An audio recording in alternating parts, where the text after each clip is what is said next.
Welcome into a very special NCAA tournament, March Madness, first day of action podcast right here on Three True Values. I'm your host, James Fletcher.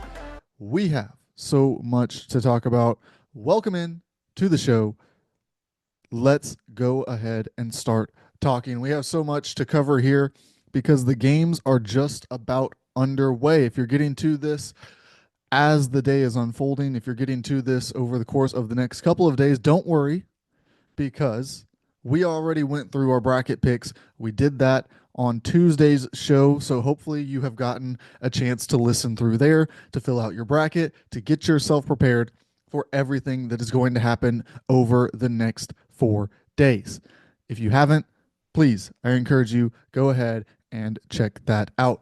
Here we are, though. The games are just about to tip off later today.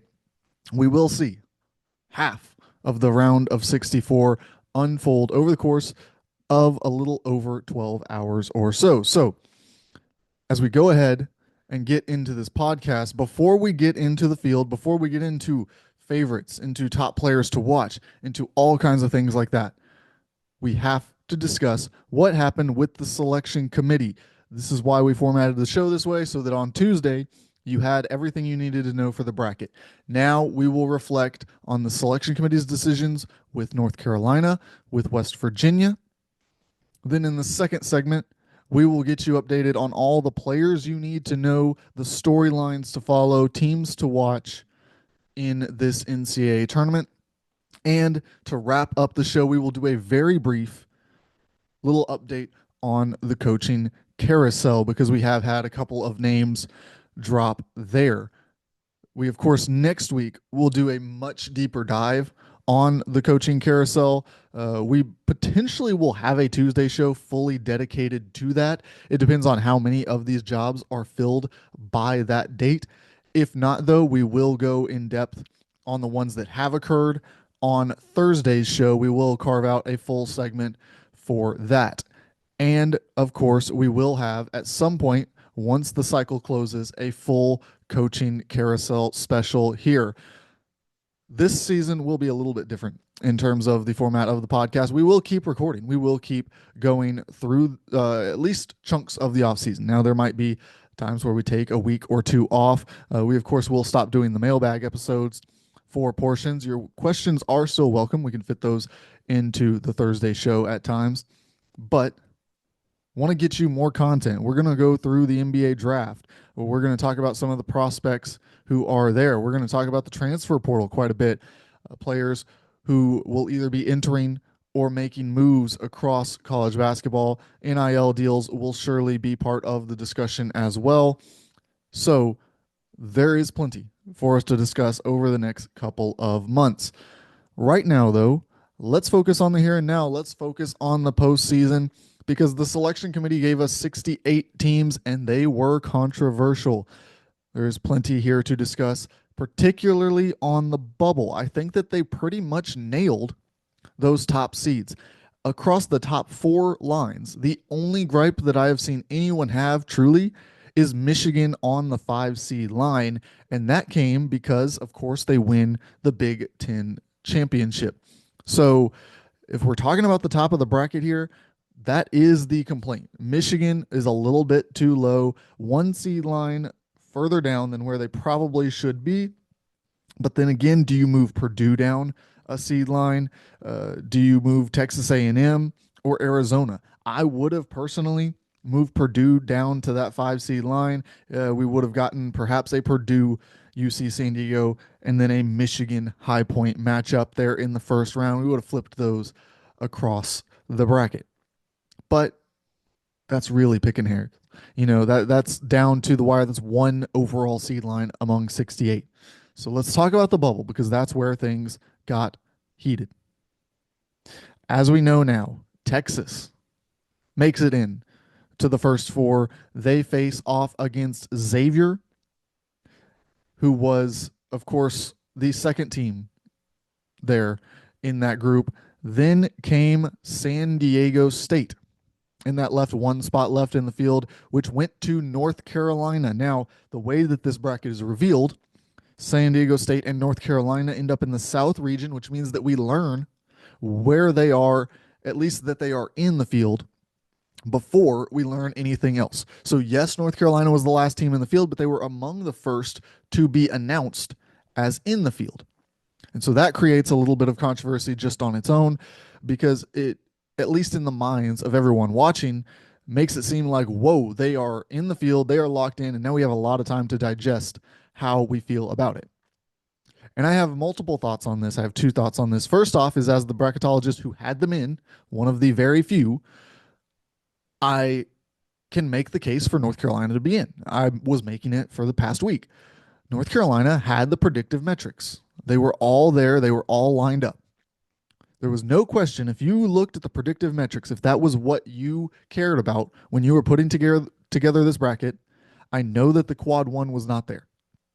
But the predictive metrics were significantly, I'm talking 10 spots plus, better than pretty much anyone who they would have been battling with below that cut line. And so, if that was going to rule the day, North Carolina was probably going to be in. Now, it's not just a predictive metrics thing. They have 7 different analytics that they look at. They are split into predictive and results based. Now, North Carolina's results based were not nearly as good. In fact, they were below in almost every category the other schools that they were going up against Texas, against Xavier, against San Diego State, and of course against West Virginia. There was really, it came down to going to be a battle between whether you thought that North Carolina, Xavier, Indiana, that's what we felt like. It felt like towards the end, sure, you could make a case for Texas to be out too. So you could make a case for 2 teams for 4 spots. But when we got right down to the wire, it started to feel like Texas might just be able to get in. It was going to be the 14 SEC teams. I know not everyone agreed with that. That's how it felt, at least to me.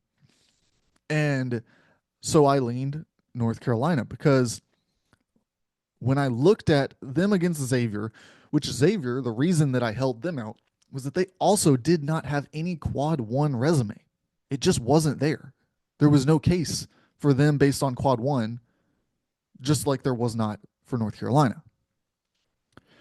And so, as someone who had West Virginia already in the field, I had them. Keep in mind, I was one of the few people who had them on the bubble. I did have them in that last 4 in. My last 4 in was West Virginia, then San Diego State, Texas, and North Carolina, with Xavier, the first team out, followed by Indiana.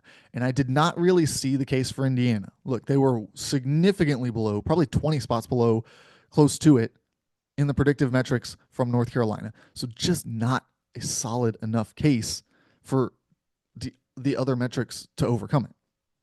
Not to mention the optics. And I know that it is not an optics-based decision. It is a formulated decision that they're supposed to be making here, but Indiana had already fired their coach. It's hard to make a case for a team to get in who has already given up on the season. And so I just did not see Indiana at all. I did not see the ability for multiple humans to go into a room and discuss which teams they can justify and come out with Indiana. So once I ruled them out, I said, okay, they're just a step below these teams. Now I'm looking at Xavier. I'm looking at North Carolina. And then I've got Texas, San Diego State just above that. And I thought West Virginia was below Vanderbilt, who ended up that being the case with the selection committee. But I did think that they had some separation from San Diego State, from then Texas and North Carolina. But when I was looking, I compare them. I said North Carolina and Xavier. The quad one is just not going to impress you no matter which one you look at. So what do? I go to quad 2 matchups. And I say, okay, now, what if I take a look at all these bubble teams and I say, what is your quad 1 plus your quad 2? And I know that there has been pushback against that as a method, but remember that we have multiple teams who struggled in quad 1. We've latched on North Carolina. We've talked a lot about North Carolina, and rightly so. because they have a questionable resume to make the NCAA tournament. But this is a weak bubble. It had been a weak bubble. And so now, as we discuss North Carolina, I do think when the numbers go back and forth, you have to pull all the data that you have. And so it's not the sexy thing to do, but the committee acknowledged that they did look at quad one and quad two together. Well, when you look at quad one and quad two together, North Carolina's resume gets a lot closer to the West Virginias, to even the San Diego States and the Texases. It ends up looking a little bit better than Xavier's because they did perform really well in quad two. So that is where you make the case for North Carolina to be in. On the other side, though, with West Virginia, I again had them safely above where North Carolina is. So while I had North Carolina as the last team in, I did not have any simulation, no data that said West Virginia was going to be below them. So there is a lot of gray area here where I think that there is a case for North Carolina to be in the field. I thought the case was over Xavier or potentially very slimly Texas. I did not see the case. Did not see it for North Carolina over West Virginia. So while I am happy to go 67 for 68 in the field to land one of the most accurate fields out there, I'm also quite frustrated with the one team that I got wrong because it does feel like they should have been, if not a lock to be in the field, very close to it. And people agree with me. If you go look at, I believe Bracket Matrix had every single person who fills out a bracket on that website, they all had West Virginia in the field. So there's the controversy. Then we get to the first four. And guess who wins? North Carolina absolutely just blows out San Diego State. So now the discussion becomes, oh, well, did North Carolina deserve a spot based on what they did to San Diego State? And I do not think we can make that argument. It's a completely different field. Look, this is not when we talk about teams that deserve to be in the NCAA tournament. We are not trying to gauge who will necessarily win a game, because there are teams that have a disaster of a season who are capable of winning a game. Indiana, plenty capable of winning a game. They don't make it in. But we're trying to unpack the resumes across the entire season. And so I can't guarantee that West Virginia would have won a game, but I can tell you that their resume over the course of 30-something games was significantly better. So, yes, good for North Carolina. We see them get this fire under them, and it's a trend that I've started to notice. And I think that you can pull the data and go back and look, and you will see that these play-in teams, particularly ones that are severely questioned, ones that their resume is picked apart, tend to go in and not only win in the first round, that first four in Dayton, they go on to win against their first round opponent a significant amount of the time. There have been quite a few play-in teams who have gone on to reach at least the round of 32 over recent years. You get this fire under a team that feels like they're playing against the world, that feels like, yes, we've underachieved, but we are a good basketball team. And you have them go out there and play at full strength. Well, you see what happened this time around when North Carolina went out there. In the other play-in game, we will mention just real quick here, Xavier over Texas. Texas really just collapsed down the stretch, did not have anything offensively. There was no game plan, it seemed like, for multiple minutes in that game. And, of course, shortly after, it is reported that Rodney Terry likely to part ways with the program. We will talk more about that in this third segment here, but when we come back on the other side, we will take you through the players to watch in the NCAA tournament. We will take you through the teams that you need to know as you start watching. Right here on Three True Values. Thanks for tuning in.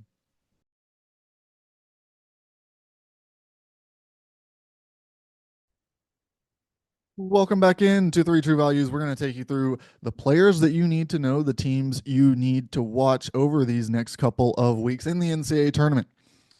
And so let's go ahead and get into it. We're going to take you through the players to watch. I, of course, at On Three over the past couple of days, wrote four different stories. The top 10 players from each corner of the bracket, the players that you need to know, a little bit of a rundown on what makes them special. So please go ahead and check that out. Whenever you find yourself looking at a game, watching in a certain little corner of the bracket, one of the regions there, go ahead, give it a read. Pick out the players that you need to know. Pick out the players that you want to watch throughout the course of the next 2 or 3, even 4 days. So let's go ahead and get into it. We will start region by region here and just pick through not all 10 from each region. We don't have full time for that. Obviously, you have basketball to watch. But I do want to talk about and highlight some of the players who are special. So if you have not gotten a chance to see them throughout the season, this is your chance. You want to see them before they make that big run, before they shoot up draft boards and are on their way to the NBA. So Janai Broome at Auburn is the big one, of course. Right there in the running for National Player of the Year awards, right next to Cooper Flagg, who we will talk about here in a moment. One of the most dominant big men that we have in college basketball, really does it on both ends of the floor. Elite defender, and has taken his offensive game to an entirely new level this year. Of course, Danny Wolf, another center at Michigan, who plays a unique style of basketball. You're going to want to check it out. He is a facilitator at the top of the key as a 7-footer who then plays alongside another 7-foot tall center. So they have a lot to intrigue you there at Michigan. Donovan Dent at New Mexico. I think he is worth taking a little pause and talking about. He's a little small in terms of his frame, but this is a guy who is averaging almost 21 points a game this season and has started to fly up radars. He has people who are big fans of his game, and I think whether it's in the transfer portal, whether it's sticking around for another year at New Mexico with his head coach, or heading to the NBA, this is a guy who's going to be one of the faces of college basketball next season, or be one of the top rising young players in the NBA. This is a guy who is very talented, and he really fits the mold of the guy who shoots up draft boards. If he can have a great performance in this tournament, if he can get downhill, if he can get 3-point shots to fall, he is a guy who is going to impress a lot of scouts and a lot of fans and could become one of those March Madness darlings playing for a 10 seed in New Mexico. We also have Jace Richardson at Michigan State. Has not been as under the radar recently since he entered the starting lineup, but he is a guy who has really emerged and blossomed into an outstanding player since moving there from the bench to the starting lineup. And so, can he lead Michigan State? He has become probably their best player. And so, is he ready to lead a team on a run through March? We will see ahead of him likely entering the NBA draft. Now, we have Anawaniwa. I might have butchered that name. Tate Jones, though, at UC San Diego. He is one of these mid-major guys. He is the best player on that team. He is so electric to watch. You're going to want to check out his game. The New Zealander, he has a chance to put his name on a lot of radars, because I'm sure that most of the college basketball world still does not know who he is, despite the outstanding season from the Tritons this year. Miles Bird is a guy who has already been eliminated, so we don't need to go too deep into the San Diego State star. But John Poulakidis at Yale is a guy who is on the fringe of NBA draft radars as a member of the Yale team. I find that very fascinating. I think it'll be interesting to see if he can make a run, if he can make some noise and get his name on a few more radars. We move now to the West region. We'll head down to the bottom of this bracket, where, of course, Walter Clayton is the big star. He's the name that everyone has to know because he is going to go on a tear here. I am as certain of that as anything in this field, that Walter Clayton will put up big performances, that he will be one of the players that we're talking about throughout the course of the next few weeks. PJ Haggerty At Memphis, another guy who can make a lot of noise. He averages nearly 22 points per game this season, but he draws a really tough matchup. They have to face Nick Clifford in that first round. No fun there. We could get one of the most electric offensive players eliminated in the first round. Actually, we certainly will get. Those are two guys who average more than 20 points per game. Nick Clifford is a guy who is flying up already NBA radars because this guy is just a well-rounded, a solid. Um, I'm trying to think of more good things to say about him. I mean, he shoots the ball well. He handles the ball. He gets downhill. He plays defense. There is nothing that Nick Clifford lacks that NBA teams want from a role player on the wing. And so we will see if he can take over and become a March Madness star. We then, as we move through here, we've got JT Toppin. We know he is one of the best bigs in college basketball. We've got RJ Luis, who has flown way too far under the radar at St. John's. There is no way that this guy's name should not be household by now. He has been electric. He is averaging 18.4 points per game for a team that is rolling through the Big East. I mean, he has been the engine on offense. He makes big shots. He shows up in big moments, and I think he will do the same through March Madness. I think RJ Lewis, is a guy who everyone will be talking about after this first weekend when he puts up some big numbers. And finally, we round this out with Bennett Sturts in this region at Drake. He is a guy who I have been kind of banging the drum for entering this tournament. He could be a breakout star. Of course, he came from the D2 ranks, but to call this guy a D2 player is not accurate anymore. He is a guy who showed up on the D1 level and has now garnered interest from NBA scouts. People are talking about him as a potential pro very quickly. He has made that transition and is now on the radar to make another huge jump at some point during his career. So Bennett Sturts is a name to watch. He will put up a big performance. He will be out there the entire game. He's a guy who I believe averages more than 40 points a game because his team has gone to overtime before. That is the level of engine that this guy has. That is how intense he is going to be out on the court at all times. So you do not want to miss Drake when they are in action. We head across the bracket to the east, where Cooper Flagg is, of course, the name that you have to watch. We hope to see him healthy from the ankle injury. He does not play until Friday, and so he's got that extra day of rest there. But Cooper Flagg is probably the most talented, the best player in college basketball. He is going to be the number one draft pick in the NBA draft when that rolls around. So he is must watch on the offensive end. He is the engine. He can get downhill. He can shoot from the perimeter, has greatly improved his game there. You also see on the defensive end, the help side defense is something to behold. If he is on the opposite side of the rim, and you think that you beat your man, you have not, because Cooper Flagg might come and pin that off the backboard. Number two, though, in that region is Mark Sears. And that is no slouch. An All-American, a guy who is going to put up big numbers, who is the leader a lot of times of that Alabama team. And I think they will, in most games, follow his lead. So big names there at the top. John Tonje, another one worth mentioning because he has blossomed fully into a star at Wisconsin. I think this is his opportunity to kind of separate what he has been throughout his career as a really good player to now show the world that he is one of the best players in college basketball. There is no question about it.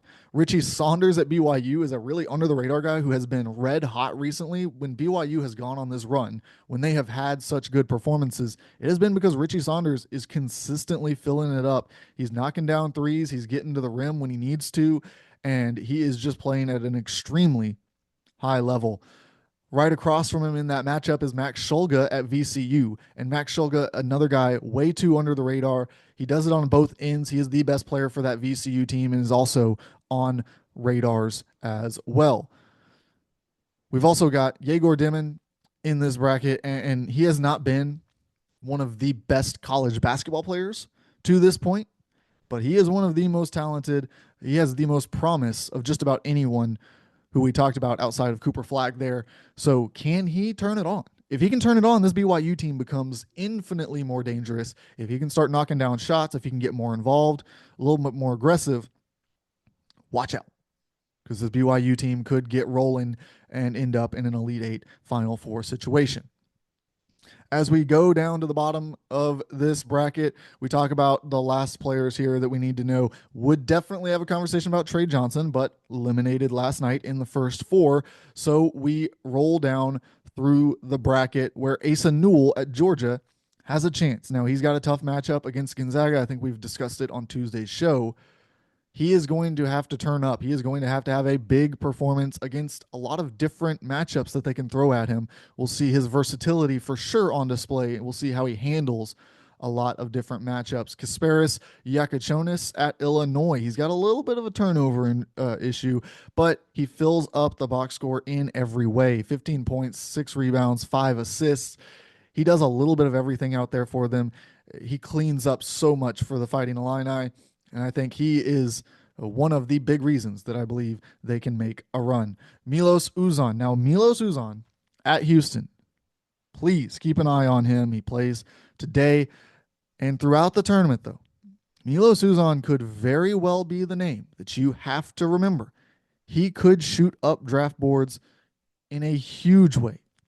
He could become a star in college basketball. This is a guy, he's averaging 11.5 points a game. He grabs some rebounds, dishes out a few assists, but he has started to trend up. His numbers are on the rise, and he's a guy who looks very comfortable running this Houston operation now, a Houston team that is, of course, a 1 seed in the NCAA tournament for a reason and is looking to make that Final Four run, which has eluded them over the last couple of years. So, Milos Uzan, keep that name in mind because he could be the difference maker for this Houston team. Ryan Conwell, we saw him again last night, but he advanced, so we'll want to check him out again for that Xavier team. Mason Falslove at Utah State, another one of these mid-major guys who is, I don't know if I would even call the Mountain West mid-major anymore, but he has flown under the radar for sure in terms of the best players in college basketball. He is certainly in that group. So those are some of the players that you need to know. Now we need to know which teams to watch out for. Those teams, of course, the 1 seeds. You need to know the 1 seeds. You got to keep track of where they are. I am projecting all 4 1 seeds to make it to the Final Four.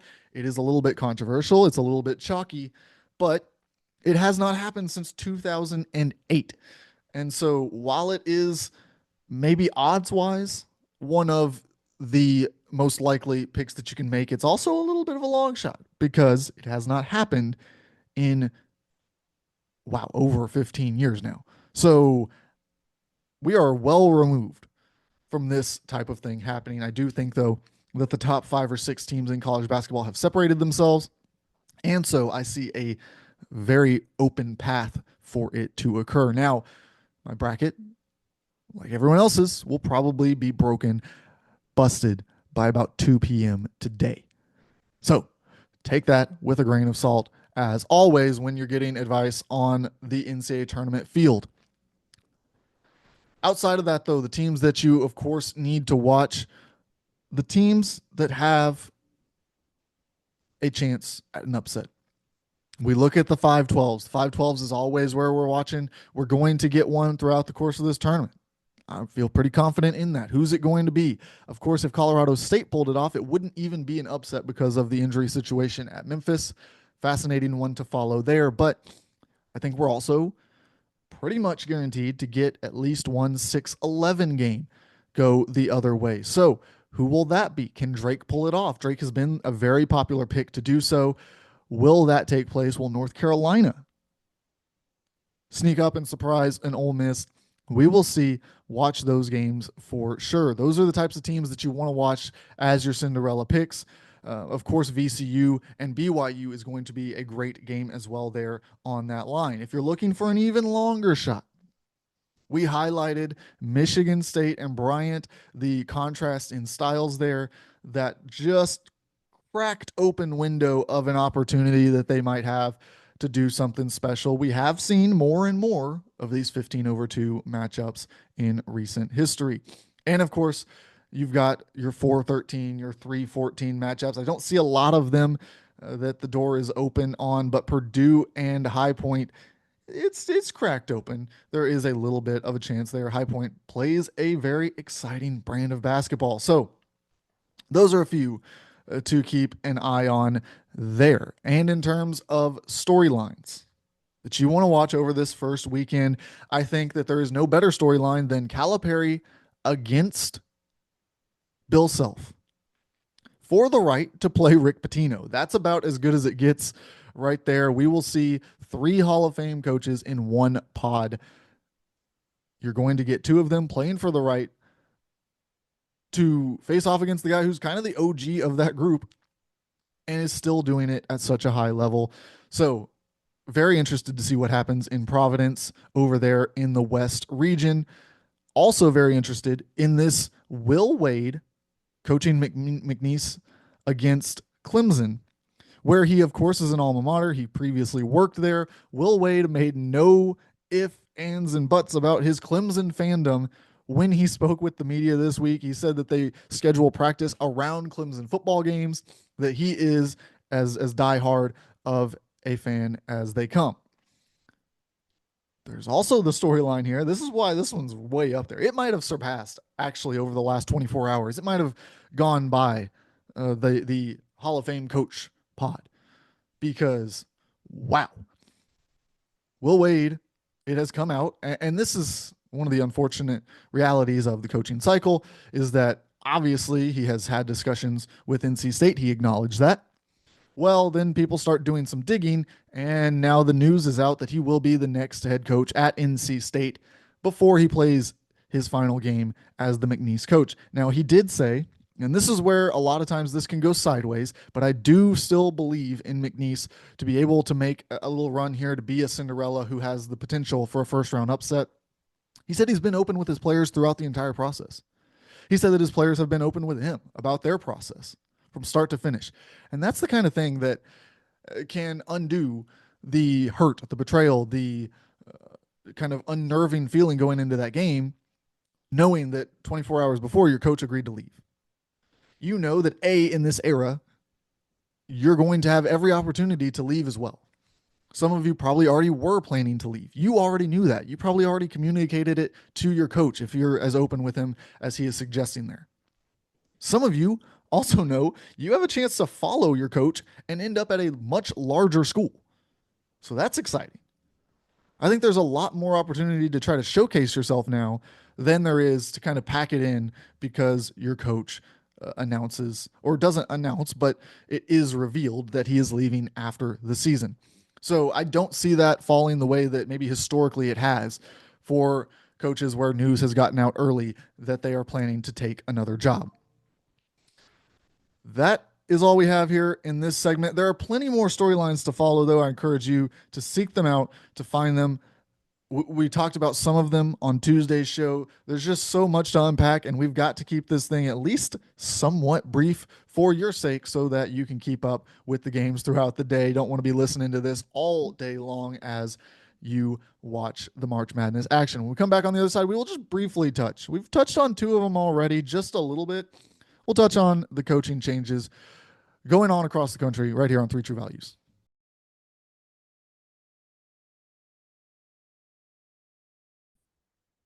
Welcome back in. This is the final segment of today's episode here on Three True Values. I'm your host, James Fletcher, and we are wrapping up by talking about some of the coaching changes going on across the country.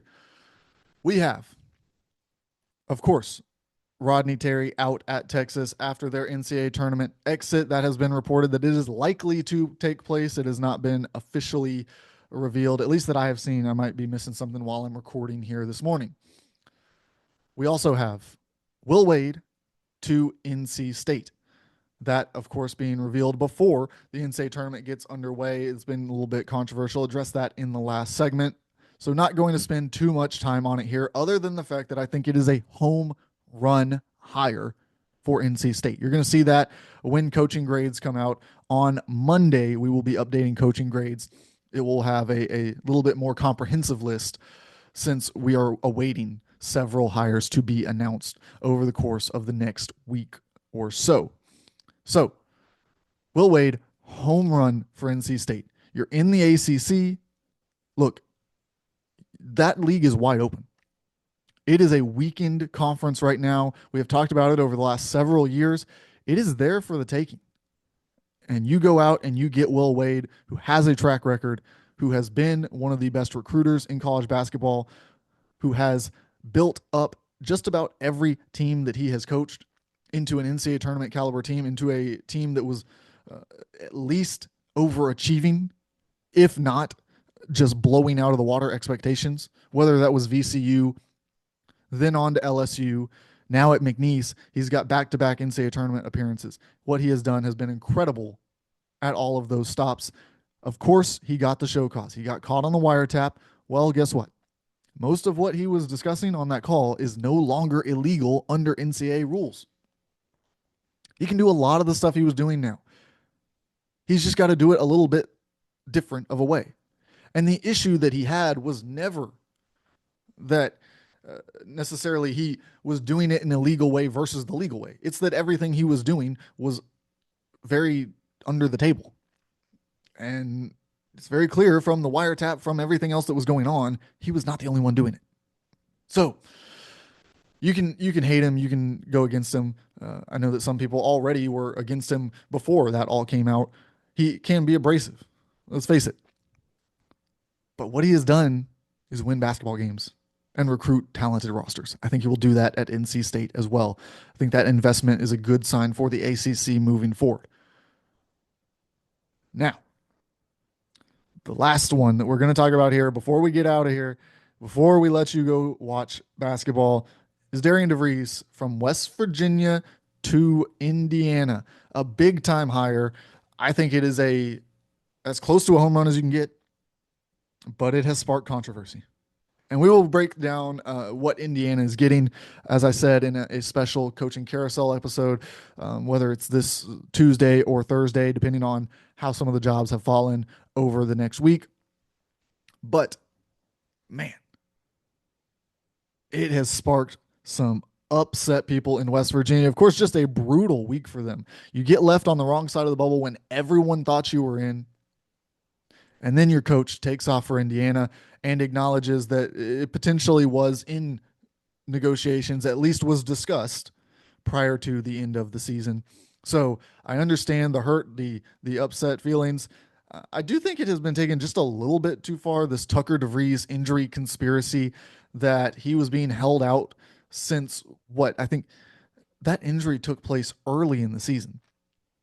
He was ruled out pretty early on as well. He had been out already for a significant amount of time. And when we got the news that he was being held out for the rest of the year, to me, that had nothing to do with DeVries and plans to take him. I think that it had to do with getting him an extra year of eligibility for wherever he was playing.